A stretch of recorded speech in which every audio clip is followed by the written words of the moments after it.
помещение.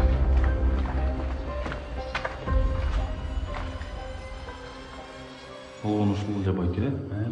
Бул кийин өзүңүз салып аткан пристройка, да? Пристройка, асырда. Вот, получается, это складское помещение. Выглядит оно вот так.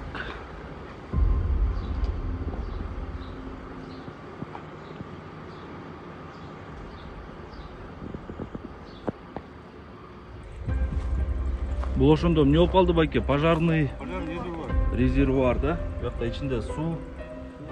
Объем канча примерно? Глубина 2 метр, э?